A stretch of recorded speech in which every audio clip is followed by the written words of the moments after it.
Can I start like this? Hey everyone, and welcome to Utrecht, the Netherlands, the home place, the birthplace of King of the Court. It's year five of competition. If you don't know me, my name is Lewie Lett, and I'm lucky to be heading up a commentary team alongside Rich Lambourne this week. And this guy, I almost got you actually there, sitting next to me is the chief, the mastermind, where more than 5 years ago, Wilco Nijland came up with this fantastic concept. Wilco, welcome to your own event.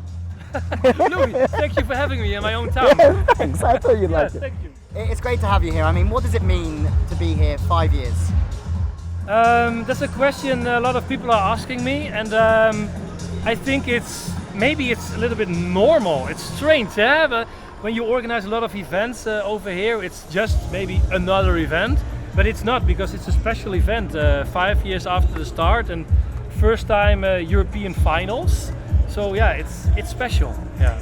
I was going to come to that. First time with the CEV, the European Championship final for King of the Court. Does that show you how far you've come? But does it also show you where you're heading with the concept, the brand, and everything that goes with it? Yeah, I think it's a very good example of the development of an idea to a concept, to a tournament, an event, a sport now, because we already had a couple of national championships in different countries, and now officially it's the European finals, CEV Queen and King of the Court European Finals 2022. Yeah, that's the official name, but we can say that it's a kind of championship over here. Huh? Yeah, it's so good to be back. I mean, this is my third year here, and the excitement is already building. If you do see anybody walk past with a suitcase, it's because we are bang outside the train station here. But we have a certain flavour out the back. Wilco, would you care to tell us about what's happening behind us? Yeah, for sure. We have the Bad City Arena at the backside, which is really the main stadium from Wednesday evening, where all the main draw matches are. But we have a very good collaboration with the city of Utrecht. And the building we are facing actually is their municipality hall. So you're telling me they're all working at the moment and getting it? And take a look, nice. I think. Yeah. But at the end, we agreed with them. We have a nice square over here and a nice stairs. And to organize an event in front of the natural grandstands is good to make the connection. So we decided to have the qualification matches for free for everyone, for the people of Utrecht. Per day they are passing by over here 25,000 people on this spot. The footfall only is 25,000.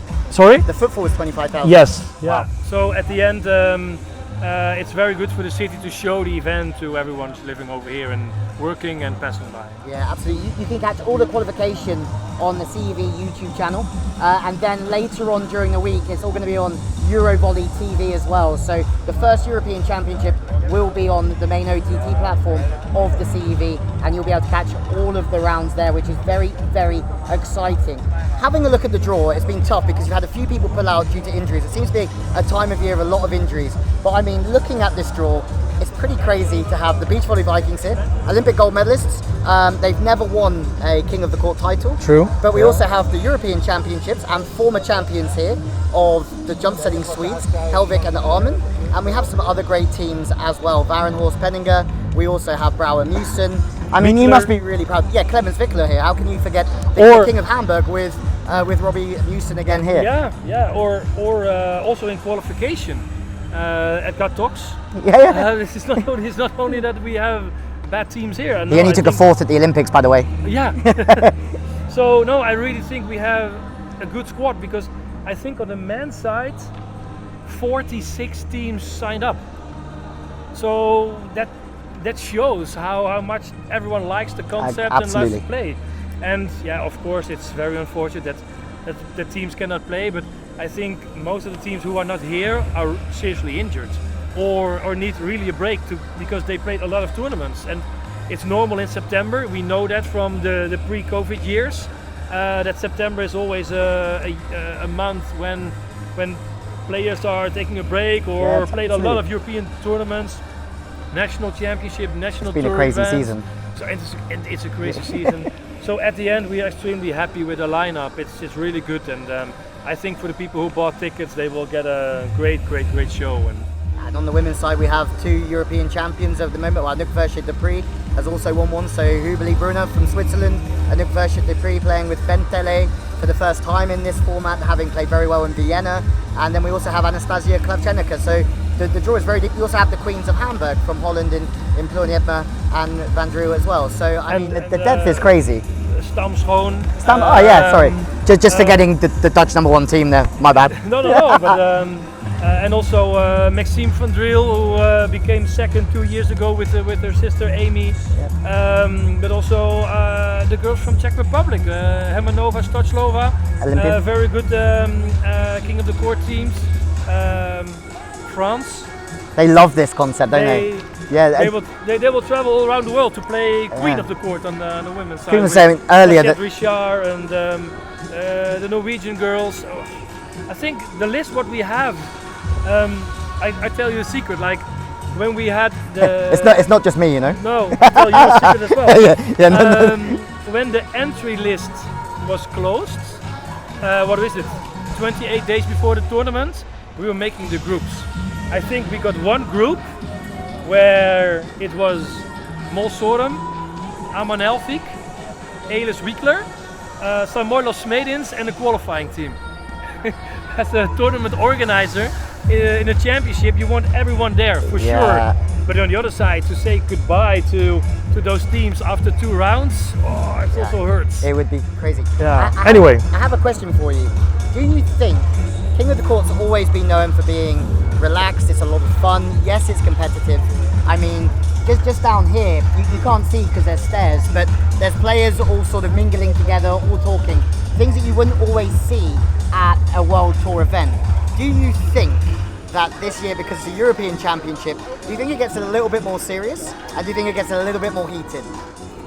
I'm so extremely curious because it's the first time we organize it. It's like it was already serious when they are on the court. Yeah, absolutely. But it was also a lot of all together, because that's basically how we started in 2017 and 2018. In 2018, when we were here at the Jaarbeurs Square of Utrecht, we did Utrecht, the day after Antwerp, then we went with 40 players in the plane to Hawaii, then from Hawaii to Huntington Beach.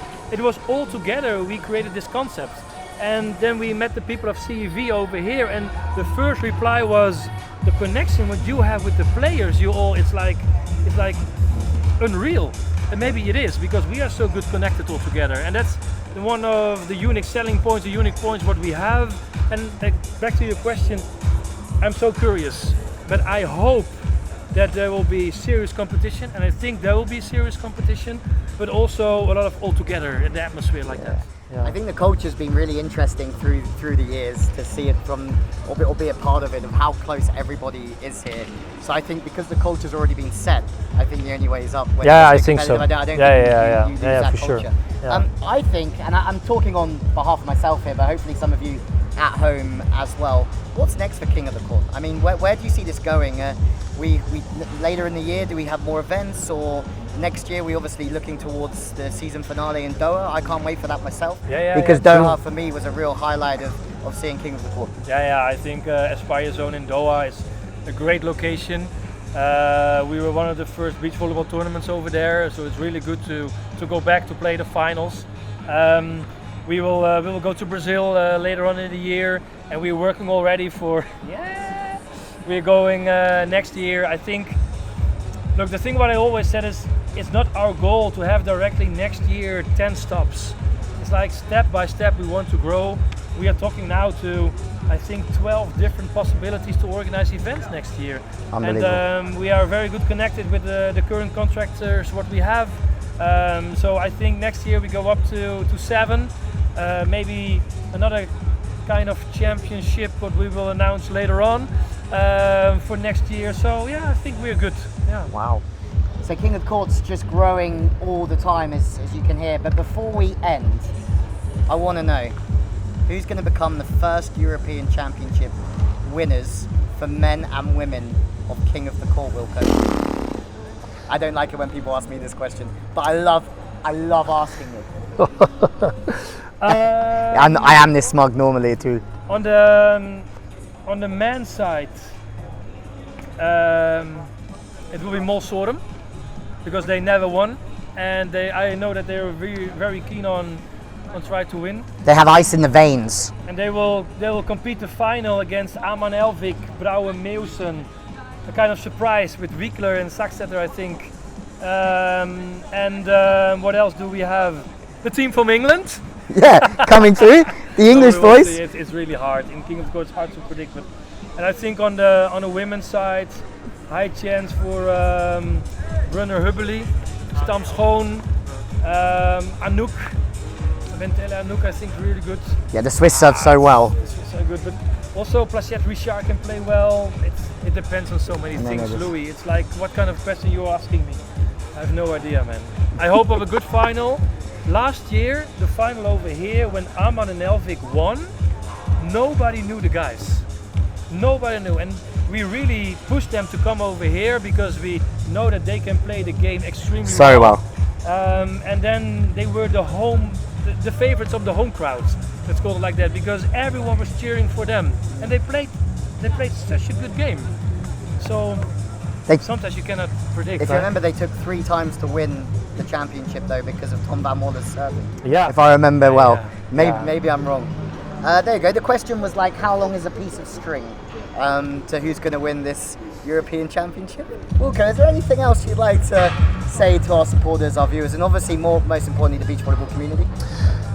Yeah, I think it's something what I want to say, because it's the journey what we are taking. It's like the last tournament was in Hamburg. It was the 10th tournament we organized. This is now the first ever European Finals Championship. And it's not easy in the world we are living now to organize events. It's for all organizers and promoters, but also for FIVB, Volleyball World, CEV, everyone who's organizing things. We're living in a crazy world, in a world where there is still a pandemic going on. Correct. There's a war going on, where you don't have the staff to organize the events, when the costs are higher everywhere. So don't take it for granted that we organize this in each of all the events, and that's so extremely important. And I want to say to everyone, all of you, I hope you enjoy it, that you like it, that you really have a good time, and also for the people over here. And for me, I don't care if it's rainy, sunny. We organize a great event. We organize it for the people, for the players, for the fans at home, for everyone, all together with our group. Now for the first time we integrate the CEV family into this event. That's for me the most important thing, and that's the reason why we are working so hard day by day to arrange it, and that's the main reason why we do it. And I think that sometimes goes amiss, that here's Wilco, but behind Wilco there's 50 to 60 people working until 11 o'clock at night to make sure that these events come to fruition, and they're as amazing as they are. So you have a great team. I know this because I'm lucky to work with you on a yearly basis now, which is great. One last story. There is no Sasha Samoilovs. Funny enough, he got given a nice King of the Court watch in Hamburg for attending every edition from the very start in the last 5 years. Funny enough, Sasha, you're not here now having got the watch. Conspiracy or general injury? Here's still the watch. Sasha, you have to give it back, I think. No, it's a serious injury. We wish him all the best in the recovery. And Louis, which other player we have now which played all the tournaments? He is the only player who played everything, right? Alex Brouwer. Alexander Brouwer. Would be great if he win the tournament over here for the home crowd, right? It would be great. Hopefully we can get him in the commentary box as well. Oh, yeah. That would also be great. Well, guys, thank you so much for tuning in. Wilco, thank you so much for your time. I mean, Louis, thank you very much. I'm here a lot, but I don't ever get to spend this much quality time with Wilco on these competitions because he's always so busy. You know where to find us, Eurovolley TV, for the main event going through the week. You can find the qualifiers on the CEV YouTube channel. You can just go straight in, type in CEV YouTube, and there it is. The qualifiers are today and tomorrow. The main event, the main draw, starts tomorrow evening. As we've just told you, the best teams in the world are here. We're in the birthplace of this amazing competition. So please make sure you follow, make sure you support. And from myself, Wilco, you're going to hear a lot of Rich Lamborn as well, who's just touched down from the USA. Julius Brink is here. Julius Brink is here. So we're surrounded by greatness. We can't wait to see you. Thank you for joining us. And we look forward to seeing you just over there over the next few days.